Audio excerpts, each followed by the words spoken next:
So our video for today will be about the 2011 Sheru Classic, which came as a rematch between Phil Heath and Jay Cutler, after Phil had won the 2011 Mr. Olympia and defeated Jay. The front double biceps shows the incredible arms Phil has. His biceps are huge, peaky, and perfectly extend towards his huge forearms. Jay, on the other hand, doesn't look as impressive in his arms. Their wheels look huge, separated, and conditioned, with Phil having the smaller waist. The front lat spread shows the width Jay has over Phil, but it also shows Phil's dominant shoulders and arms. Notice how small Phil's waist is compared to that of Jay. The side chest shows the great level of conditioning Phil had, with visible striations in the chest and the visible obliques. His cartoonish shoulders and arms show in this pose, and his striated glutes and ripped wheels are impressive. Notice how thin Jay's forearms compare to those of Phil. Another side chest pose shows Phil's rounded shoulders, chest, and dominant arms and forearms, against Jay, who doesn't look as conditioned. The side triceps shows Phil's incredible triceps development. Jay's midsection is ripped and conditioned, although he wasn't at his best that year.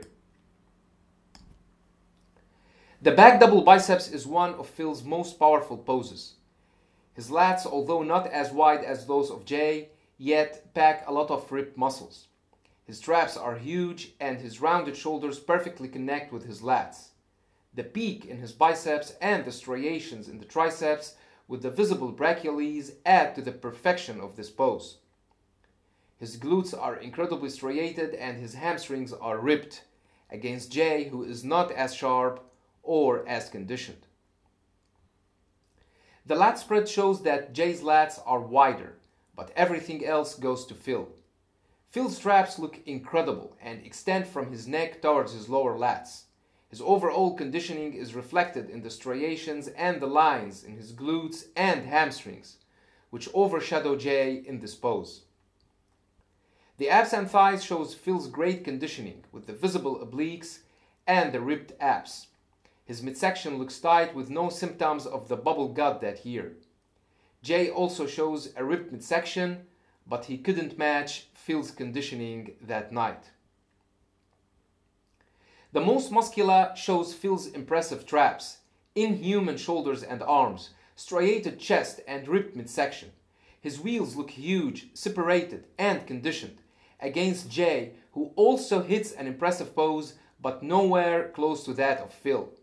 Again, notice the size difference between Phil and Jay's forearms. The crab most muscular shows Phil's incredibly huge shoulders and arms. Jay's chest is wider, but Phil's chest is more striated. Their wheels are impressive, with visible striations in Jay's quads. Kai Green was placed third and Victor Martinez was placed fourth, and in my opinion, Kai should have been placed second because I think he was better than Jay that night. That was all for this video. Don't forget to subscribe, share, and like. Thanks for watching, and have a nice one.